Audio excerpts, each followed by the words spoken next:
hamidan wa musalliyan wa musallima. Hadratil mukarramin wal muhtaramin, para alim ulama, para asatid, para orang tua, para tokoh masyarakat, bil khusus wahibul wasilah mukarram wal muhtaram Kiai Haji Subhan Hasim, DKM Masjid Jami An-Nur dan panitia pelaksana, hadirin bapak-bapak, hadirat ibu-ibu, saudara-saudari sekalian, jamaah maulid yang mudah-mudahan kita semua senantiasa dirahmati dan diberkahi Allah Subhanahu wa ta'ala. Alhamdulillah, malam ini kita bisa hadir dalam peringatan maulid Nabi, yang peringatan maulid itu adalah bentuk ungkapan bahagia dan senangnya kita dengan Nabi Muhammad sallallahu alaihi wasallam, yang disebutkan oleh seorang ulama, As-Sayyid Muhammad Al-Maliki. Beliau katakan maulid yang dilakukan oleh kaum muslimin di berbagai tempat itu adalah ta'birun anil farah wal surur bil Mustafa Rasulillah sallallahu alaihi wasallam, satu bentuk ungkapan bahagia dan gembiranya kaum muslimin dengan kehadiran kelahiran Nabi besar Muhammad sallallahu alaihi wasallam, yang kehadiran beliau, kelahiran beliau menandai babak akhir risalah yang diturunkan oleh Allah ke muka bumi, setelah sebelumnya didahului oleh para nabi-nabi yang lain. Dan risalah yang dibawa oleh Nabi Muhammad adalah risalah sempurna, penyempurna dari seluruh ajaran para nabi yang ada. Dan beliau disebut sebagai Sayyidul Anbiya, Sayyidur Rusul, Khatamul Mursalin, pemimpinnya para nabi, penghulunya para rasul, dan penutup para nabi. Dan umatnya adalah umat terakhir. Kita ini adalah umat nabi terakhir, dan kita juga nabinya nabi terakhir. Itu artinya memang kita hidup sekarang di zaman akhir. Kalau bahasa kitanya hidup di akhir zaman, bentar lagi kiamat. Kapan atau kapan nggak tahu, pokoknya dikit lagi kiamat, bentar lagi. Jadi yang belum kawin, yang masih pada jomblo, buru-buru kawin dah.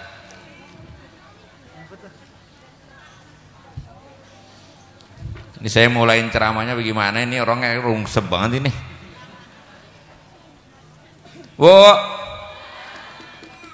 Kita patut berbangga dan berbahagia. Kenapa? Karena Allah takdirkan kita untuk menjadi umatnya Nabi Muhammad. Kenapa kita mesti berbahagia dan berbangga? Karena Allah telah menyebut umat Nabi Muhammad itu sebagai umat terbaik sepanjang sejarah manusia. Kuntum khaira ummatin ukhrijat linnas ta'muruna bil ma'ruf wa tanhauna 'anil munkari wa tu'minuna billah. Kamu itu, kata Allah, umat terbaik sepanjang sejarah.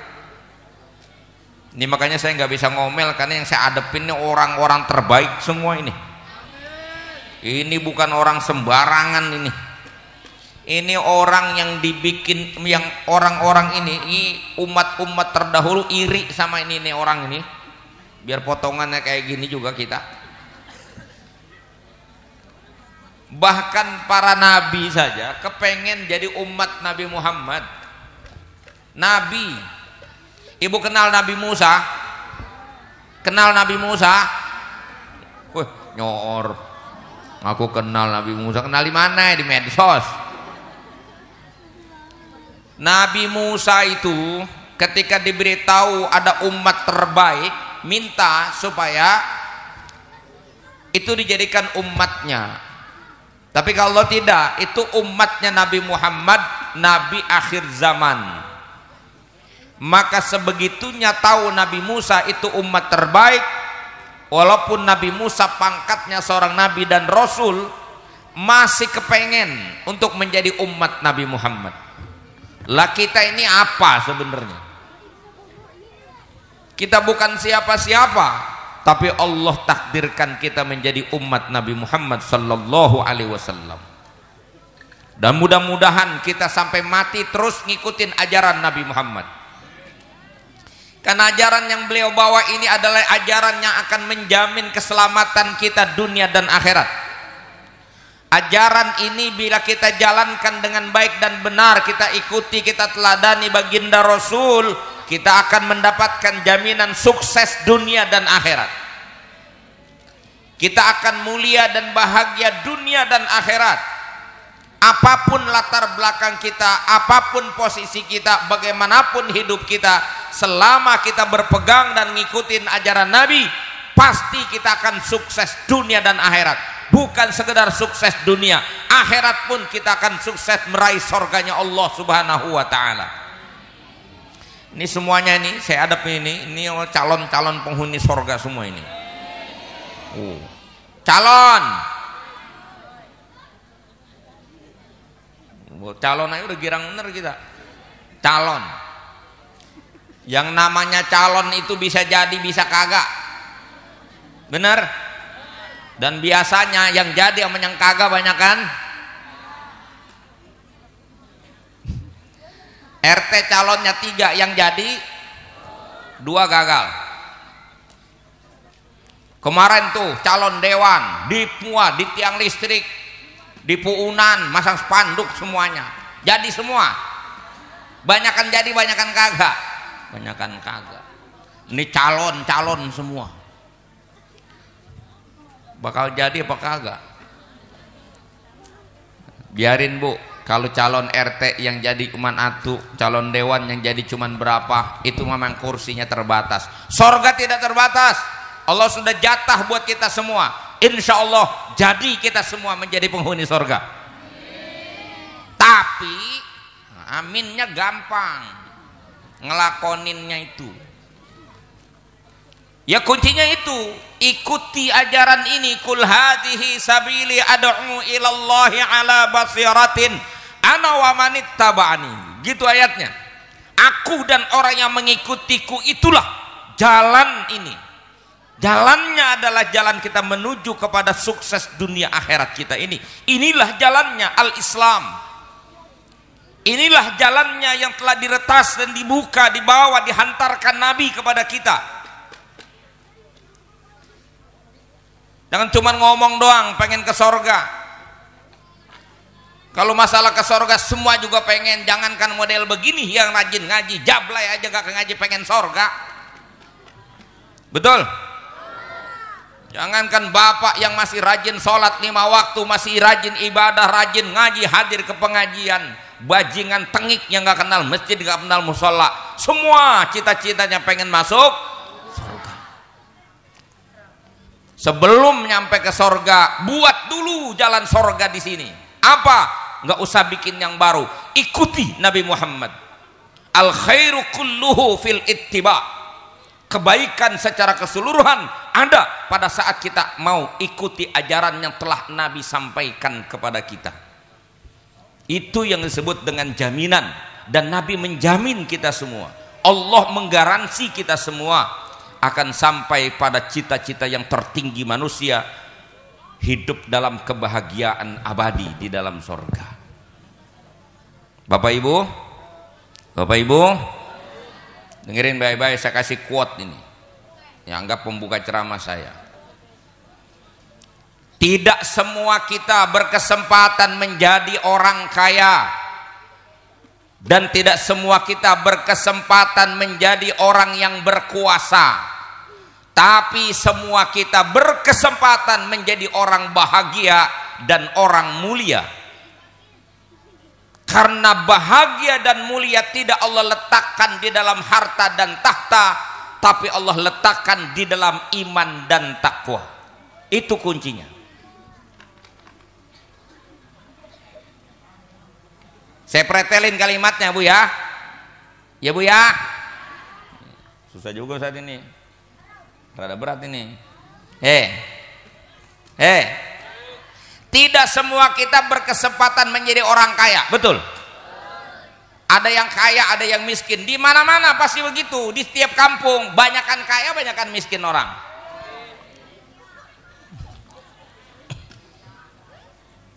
Padahal semuanya orang mau kaya. Itu mah udah Allah yang ngurus. Makanya hidup mah jangan kebangetan ngotot, nyantai aja. Nasib udah digaris, nggak bakalan lewat dari jalur itu. Orang yang dasar uratnya kaya, kaya pak. Walaupun megang sampah juga, sampah diurusin bisa dikaya. Banyak bos limbah itu ngurusin sampah itu. Sampah diurusin jadi duit. Emang uratnya urat kaya. Tapi dasarnya uratnya urat bengkok mah. Dapat duit ludas abis buat nyawer nggak pugu lagu. Gampang tanda nandain. Ente uratnya urat kaya apa urat susah? Gampang caranya. Ini buat oleh-oleh nih. Ya. Saya termasuk urat kaya apa urat susah, tandain pak. Saya kasih rumusan nih. Tanda orangnya uratnya urat susah, hidupnya mau senang, kerja males, ambek gede, makan doyan, tuh urat susah tuh. Bener? Iya. Gegaras saja, gegaras otaknya.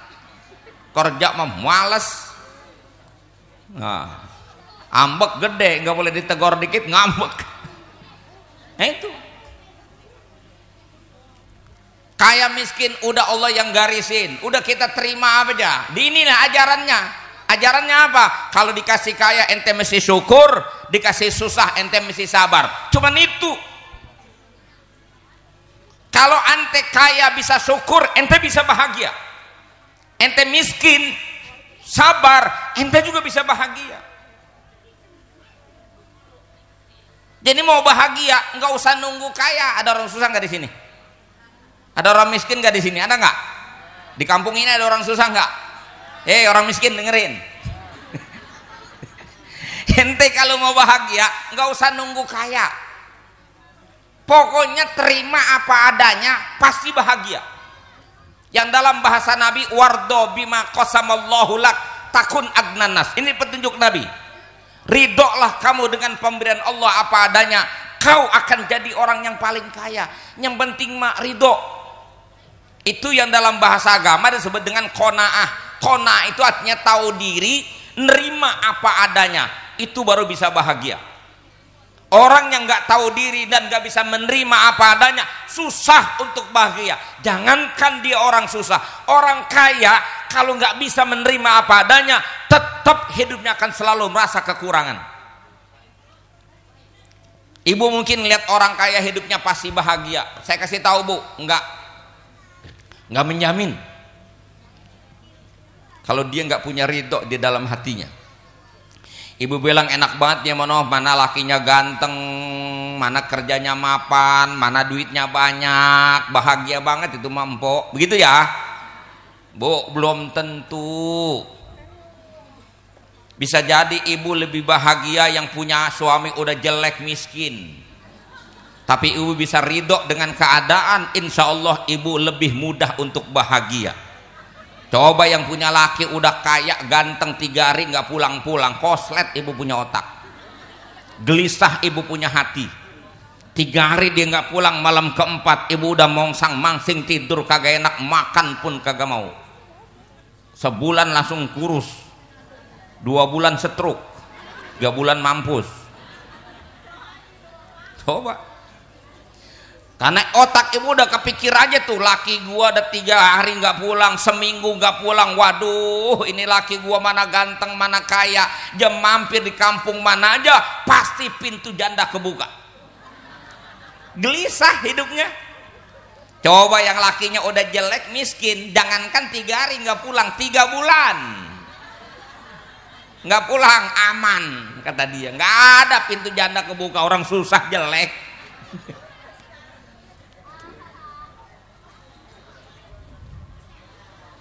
Ibu sering bilang enak orang kaya mah bisa beli pakaian bagus, enak orang kaya mah punya rumah mewah, enak orang kaya mah duitnya banyak, mau beli apa aja bisa. Begitu kan bahasanya? Enggak gitu.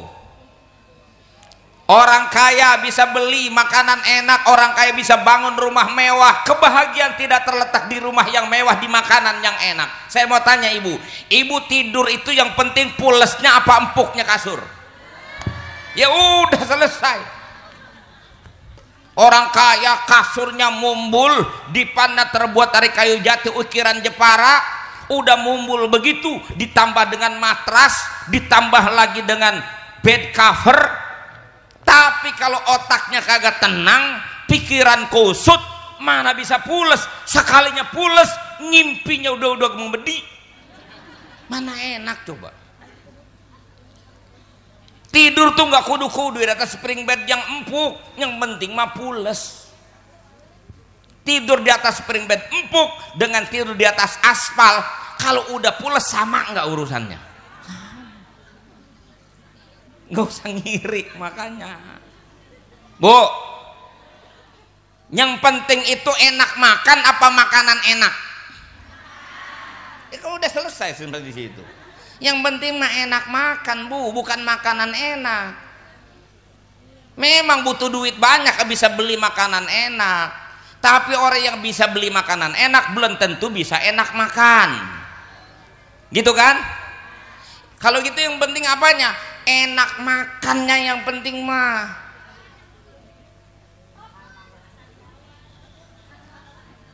Coba orang kalau yang namanya enak makan kan nggak kudu-kudu makanannya enak. Ibu mungkin pernah ngalamin di rumah ibu makanan paling lengkap itu saat ibu ngawinin. Tapi karena pikiran lagi kusut nggak enak makan 3 hari. Kepikiran aja undangan yang gua titip nyampe apa kagak.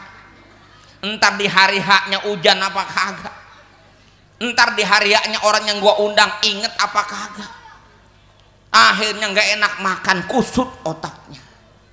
Tamu yang datang kagak mikirin papa, dari rumah udah niat ke garas, lahap. Kan begitu sebenarnya hidup mah. Makanya saya bilang orang kaya boleh beli makanan enak, tapi enak makan bukan milik orang kaya. Enak makan itu milik orang sehat. Badan kalau lagi sehat, makan apa juga enak. Jangankan makan kacang goreng, biji asam kita keletak gurih. Ini yang kebanyakan nih ibu-ibu yang ada saya lihat ini nih generasi biji asam semua ini. Dulu kan kita nggak kenal jajan kalau bukan orang ngawinin, namanya ngalung. Sekarang dulu mah jajanan kita apa, emang kita mainnya di bawah pohon Ambon. Asal hujan gede juga, angin gede, itu biji Ambon pada merutuk di bawah. Kita pungutin, kita gecekin tuh biji Ambon. Wah, kita tambus tabunan kebo. Kita makan, kalau makannya kebanyakan sempoyongan bangunnya kita. Enak biji asam. Enak tuh biji Ambon kita makan. Badan kalau geser makan juga enak. Makanya ibu syukuri aja yang ada, ridho dengan yang ada. Yang penting masih bisa makan, alhamdulillah. Dan masih ada yang dimakan, walaupun tidak makan daging. Suami ibu pulang cuman bawa genjer doang, alhamdulillah. Terima genjer dengan ridho, rawat genjer dengan cinta, sajikan dengan penuh kasih, makan bersama suami dan anak-anak. Insya Allah genjer, rasa genjer.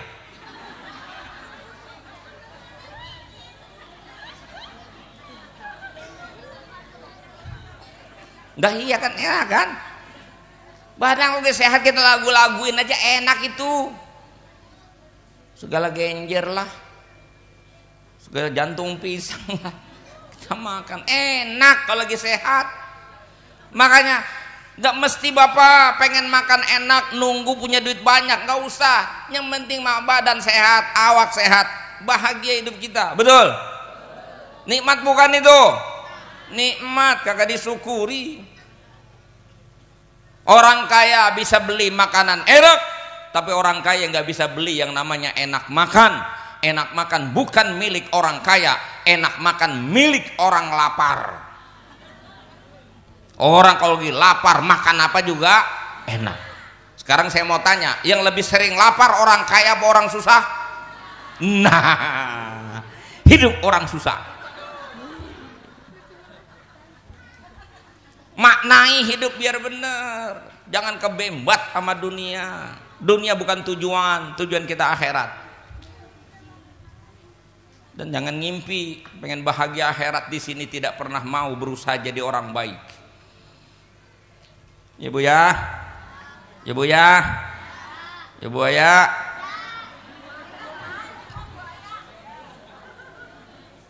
Tenang Pak, saya beresin ini dulu Pak. Ini beres-beres Pak. Tuh ibu kadang-kadang sama suami nggak ada syukurnya, nggak ada terima kasihnya. Dikasih banyak habis, sedikit kurang. Ya Pak ya, Pak ya, Pak ya, payah si bapak. Udah capek begitu masih diomelin mulu. Laki-laki tuh nasibnya Pak diomelin Pak. Masih kecil diomelin emak, udah gede diomelin bapak, sekolah diomelin guru, udah kerja diomelin bos, udah kawin diomelin bini.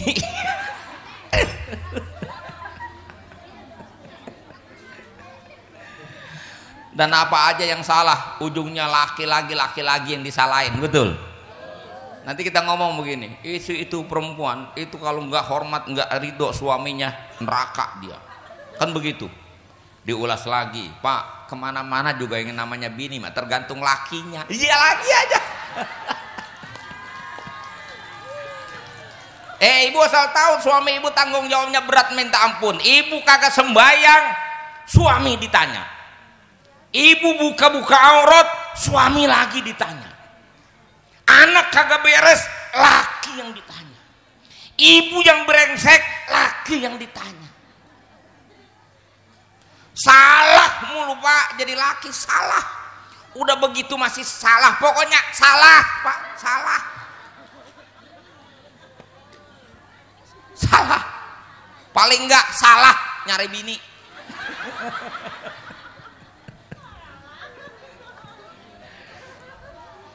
Makanya kalau nyari bini nih yang masih pada jomblo, saya ajarin tuh, Nabi udah kasih tahu tun kahul mar'atu li arba'in, perempuan dipilih jadi istri itu dengan 4 alasan. Di mana-mana orang nyari bini nggak lewat dari 4. Pertama, lima liha, bandanya banyak, wali jamaliha karena cantiknya, wali hasabiha karena keturunannya, wali diniha yang keempat karena faktor agamanya.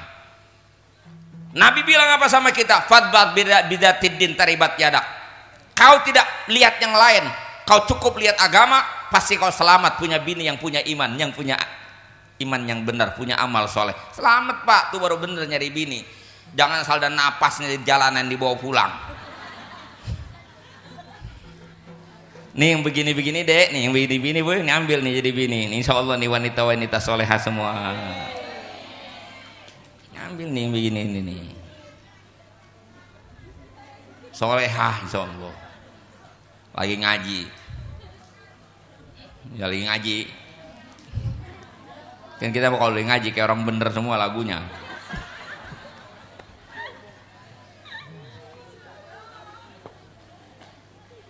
Terus hidup ini kunci bahagianya di situ, dengan konsep agama yang dibawa oleh Nabi. Nggak usah mandang kaya miskin, sukses pun nggak diukur dari kaya miskin. Pangkat jabatan bukan ukuran sukses hidup kita. Sukses hidup kita lewat ajaran Nabi, mayyuti'illaha wa rasulahu faqad faza fawzan azima. Siapa yang taat kepada Allah dan Rasulnya, pasti dia akan memperoleh kesuksesan yang besar. Faman zuhziha 'anil nar wa udkhilal jannata faqad faz. Siapa orang yang dimasukkan ke dalam sorga, dijauhkan dari neraka, sesungguhnya dialah orang yang mendapatkan sukses besar. Wa mal hayatud dunya illa mataul ghurur. Sedangkan kehidupan dunia saat ini tidak ubahnya bagaikan panggung sandiwara penuh dengan tipu daya. Terpedaya kita, makanya dipesan oleh Allah, la yaghurrannaka taqallubul ladina kafaru fil bilad mata'un qalilun tsumma ma'wahum jahannam. Kalian jangan terpedaya oleh kemewahan hidup yang Allah berikan kepada sebagian besar orang-orang kafir itu hanya sekedar kenikmatan dunia yang sedikit, Tapi nanti mereka mati karena tidak punya iman, tidak punya amal. Mereka mati, tempat kembali mereka adalah neraka jahanam. Wa bi'sal mihad, dan itu seburuk-buruk tempat kembali. Orang beriman punya modal. Jangan terpedaya oleh kehidupan dunia yang penuh dengan tipu daya ini. Anda pengen kaya, silakan Anda usaha. Dapat syukuri, nggak dapat sabari. Yang Allah takdirkan kaya, kaya. Yang Allah takdirkan miskin, miskin. Tadi saya bilang makanya dunia mah nggak usah ngotot-ngotot amat. Jangan sampai gelap mata cari dunia sampai lupa kewajiban. Mending kali sibuk sebagai direktur timbang ngojek doang kagak sempet sembayang. Ada begitu, ada. Jangan gelap mata mau jadi orang kaya, boleh silakan ente usaha yang legal. Jangan yang tidak legal, tipu daya, merampok, mencuri, judi online. Apa tuh? Slot. Nenek hidup slot sekarang. Coba. Silakan, tapi yakinkan. Yakinkan yang terjadi apalah yang Allah kehendaki. Maka saya nggak setuju orang bilang hidup ini pilihan. Pernah dengar begitu? Hidup ini pilih, enak banget kalau ngomong ente. Kayaknya bener tuh kalimat, hidup ini pilihan. Pengikut-ngikut semua orang bilang hidup ini pilihan. Mana hidup ini pilihan? Yuk saya ajak lihat ayat Al-Qur'an. Dalam surah An-Nahl, ntar periksa di rumah ayat 70 dan ayat 71. Saya pastikan hidup ini bukan pilihan. Pilihan kita hanya ikhtiarnya. Tapi apa yang ada dan terjadi itu bukan pilihan kita, itu ketetapannya Allah Subhanahu wa ta'ala. Sekedar ikhtiar silahkan Pak, tapi yang pasti yang terjadi adalah apa yang Allah kehendaki, dan itu takdirnya Allah. Bilang hidup ini pilihan. Lihat ayatnya, apa kata Allah? Wallahu khalaqakum tsumma yatawaffakum. Allah yang ciptain kamu dan Allah yang akan matikan kamu. Adakah pilihan kita di situ? Ada nggak pilihan kita di situ? Allah ciptain kita, kita hidup sekarang. Bu, kalau hidup ini pilihan, saya milih hidup lahir bareng sama Nabi. Dan kalau saya boleh pilih, nggak mau saya lahir di Cengkareng, mendingan saya lahir di Mekah. Bisa milih nggak kita? Ini mulai panas nih. Enak bener kalau ngomong hidup ini pilihan. Kalau boleh kita milih, kita lahir dari perut Ibu Iriana yang dinikahi oleh seorang laki-laki yang bernama Joko Widodo, sehingga kita sekarang jadi anak presiden. Apa boleh buat kita lahir bukan dari perut Ibu Iriana, kita lahir dari seorang ibu yang tinggal di Tegal Rotan. Namun demikian tetap kita harus bersyukur dan berterima kasih kepada ibu kita, orang tua kita yang melahirkan kita, menyebabkan kita ada dan merawat kita, alhamdulillah. Dan untung bagus kita lahir di sini. Coba ibu lahir di Bali, Hindu. Betul? Syukuri aja yang ada. Itu bukan pilihan kita. Termasuk mati. Orang bisa milih? Agak. Hidup ini pilihan. Pilihnya hidup apa mati? Tuh kan. Kalau begitu kan pasti nggak ada yang mati dong. Nyatanya orang mati tiap hari ada. Nih wajah-wajah kelihatan nih, wajah-wajah kagak mau mati ini orang ini. Ini ada di sini termasuk di atas, mana ada yang mau mati ini orang? Saya pastikan nggak ada yang mau mati ini orang. Betul? Kena doanya selalu minta panjang umur. Itu artinya apa? Nggak mau mati. Dan hebatnya saking kagak mau mati, orang doanya selalu minta panjang umur tanpa peduli resikonya apa kalau umurnya dipanjangin. Saya kalau orang kaya minta panjang umur nggak ngenes-ngenes amat Pak.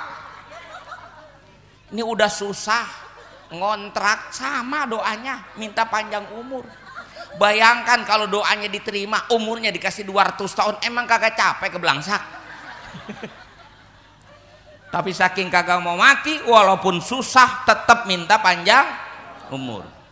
Pilihannya minta panjang umur, tapi kalau Allah takdirkan besok mati, ngomong apa ente? Enak bener kalau bilang hidup ini pilihan. Sampai Makanya Allah bilang wa fi ayyi ardin tamut, salah satu dari 5 rahasia yang nggak dibuka oleh Allah, kau tidak akan tahu kau mati di negeri mana bakal kau mati, nggak tahu. Mungkin ibu bapak semua ada di sini matinya di Tegal Rotan, mungkin saya juga sudah ancang-ancangnya saya mati di Cengkareng. Tapi siapa yang tahu? Takdir Allah, kita nggak tahu. Hidup mati bukan pilihan, ketentuan dari Allah. Yang penting tuh menyikapinya, itu yang penting. Berpikirlah cara menyikapi hidup, itu jalan orang yang sukses tuh. Termasuk rizki, hidup ini pilihan. Di ayat 71-nya Allah bilang apa? Wallahu faddala ba'dakum ala ba'din fir rizq. Allah yang melebihkan sebagian kamu atas yang lain dalam urusan rizki. Ada yang rizkinya luas, ada yang sempit, ada yang banyak, ada yang sedikit, ada yang lebih, ada yang kurang mulu. Dan itu ada di ayat lain, berulang beberapa ayat. Inna rabbaka yabsutur rizqa liman yasha'u wa yaqdir. Sesungguhnya Tuhanmu lah yang kuasa meluaskan rizki bagi orang-orang yang Allah kehendaki, dan Tuhanmu kuasa menyempitkan rizki dari orang-orang yang Ia kehendaki. Dan itu faktanya kita udah pengalaman semua. Ada orang yang lahir dari keluarga kaya sampai mati kaya aja, ada yang lahir dari keluarga kaya tuanya kebelangsak, ada yang lahir dari keluarga susah tuanya jadi orang kaya, ada yang lahir dari keluarga miskin sampai mampus susah aja, ada. Kalau tanya hidup ini pilihan antara kaya sama miskin, pilih mana? Kaya miskin pilih mana? Nyatanya kita bilang hidup ini pilihan.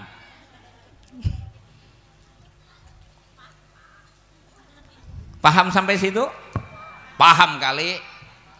Maka itu bukan posisi apa yang penting, tapi kita ambil posisi kita. Tuhan yang berkuasa dengan hidup dan kehidupan kita, kita bersedia menjadi hambanya Allah. Kita tunduk, yakin, patuh, taat kepada Dia. Itu kunci sukses kita. Tidak ditandai sukses orang dengan pencapaian harta yang banyak, tidak ditandai sukses orang dengan pangkat dan kedudukan yang tinggi, tapi ditandai kesuksesan orang dengan keimanan dan ketakwaan. Yang kita alhamdulillah sudah terima ajaran ini dari Nabi kita Muhammad sallallahu alaihi wasallam. Tinggal kita praktekkan setiap saat. Kita jaga ini agama kita, kita jaga iman kita. Di akhir zaman iman ini Masya Allah rentan sekali. Agama ini di akhir zaman, orang yang benar-benar berpegang kepada agama berat memang. Dan Nabi udah bilang jauh-jauh hari, orang yang memegang agama di akhir zaman kal qabdi alal jamri, seperti orang yang memegang bara api. Ini bara mesti dipegang, tapi dipegang terus kebakar. Berat memang megang agama, tapi itu memang harus kita pegang, karena itu jalan sukses kita. Cuman kita selalu saja bilang ukuran sukses itu bandanya banyak, enak dia mah duitnya banyak, hidupnya bahagia, ngiri mulu bawaannya. Tuh Bu, yang bikin ibu nggak bahagia ngirinya itu sebenarnya. Banding-bandingin nasib sama nasib orang lain, itu yang bikin ribet hidup. Makanya gak usah ngeliat nasib orang, udah nikmati nasib sendiri aja. Yang kedua, kalau dapat susah sabari, jangan suka ngadu-ngadu kemana-mana. Ini apa aja rumahnya murut comel bener, jempol rajin mat ngetik, pagi-pagi udah masang status, ngeluh kehidupan. Kehidupan dikeluhkan, Bu, nggak ada gunanya. Kalau ngadu, ngadulah sama Allah, ya Bu ya, ya Bu ya. Iya, rizki itu suaminya, ada rizki ibu juga di situ. Doain tuh suaminya, jangan ngomel mulu, malakinya kasihan. Bantuin dia yang berangkat dari rumah, ibu di rumah gelar sejadah. Habis nyuci, habis masak, ibu gelar sejadah, ibu sholat di situ 8 rakaat sholat duha. Nggak sanggup 8, ibu sholat 6 rakaat. 6 rakaat silakan sholat 4 juga boleh. 4 nggak kuat cukup 2. Nggak kuat 2 gegar saja loh.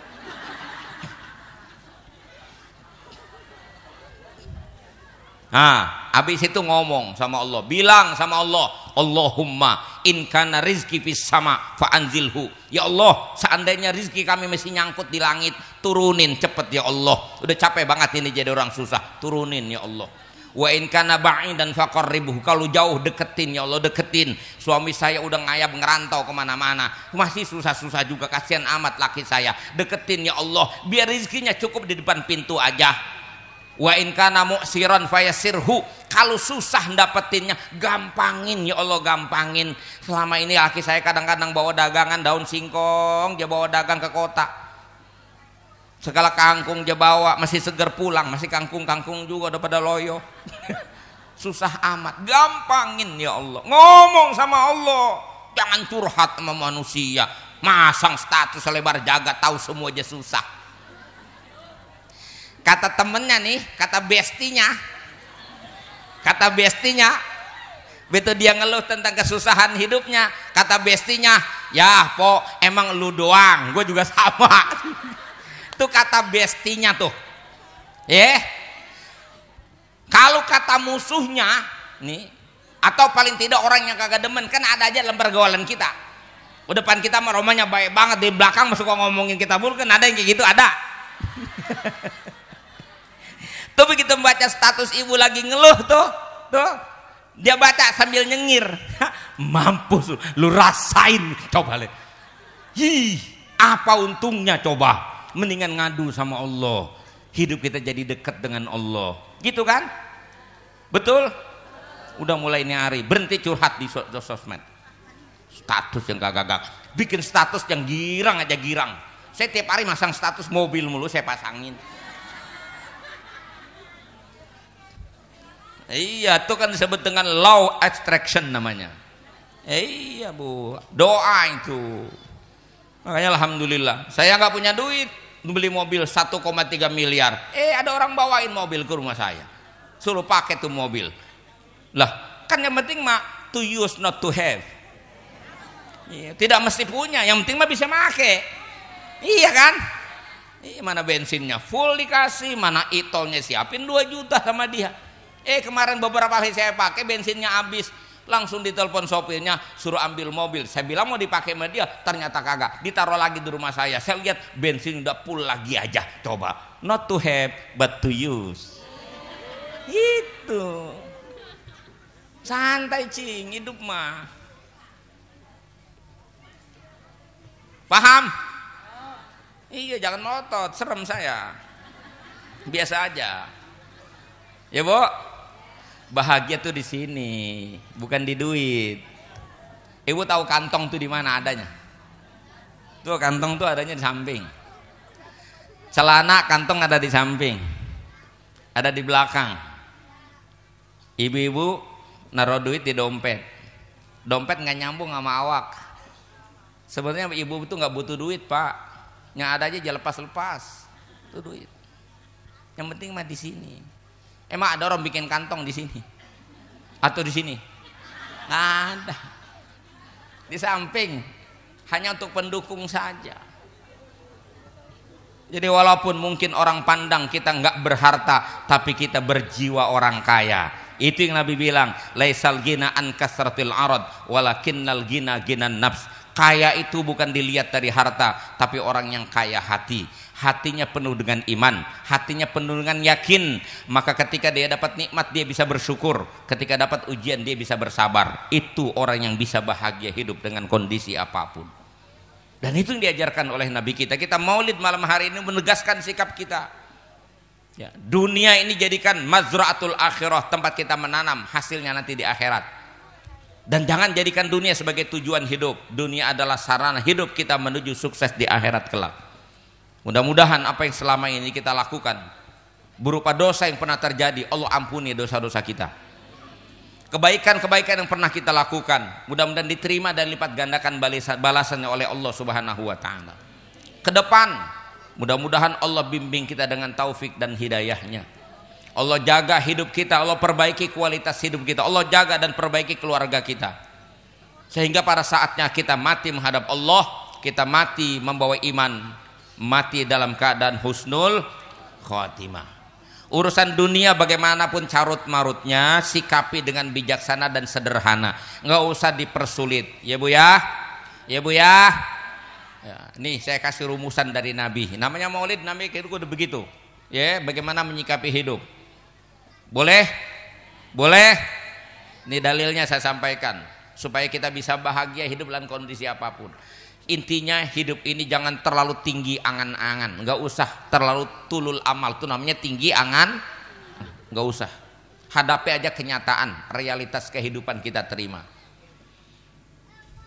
Tapi orang bilang bagaimana bisa Ustaz, hidup kita susah. Bisa walaupun Anda susah, asal bisa menerima keadaan itu. Rumusnya dari Nabi dalam sebuah hadis yang diriwayatkan Imam Bukhari dalam kitab Adabul Mufradnya, Imam Tirmidzi di dalam sunannya, ada hadis yang bunyinya begini, dengerin baik-baik. Rasulullah bilang, man asbaha minkum aminan fi sirbihi mu'afan fi badanihi indahu qutu yaumihi faka'annama hizat lahud dunya bihadzafiriha. Siapapun di antara kamu yang hidup berada di daerah, di wilayah yang aman, satu syaratnya wilayahnya aman. Yang kedua, mu'afan fi badanihi, badannya sehat. Yang ketiga, indahu qutu yaumihi, dia memiliki makanan atau uang untuk membeli makanan cukup untuk hari esok saja atau hari itu saja. Faka'annama hizat lahu dunya bihadzafiriha, maka sama seolah-olah dia diberikan dunia dengan segala kemewahannya. Sederhana kan? Gak usah nunggu uang punya 1 miliar untuk bisa bahagia.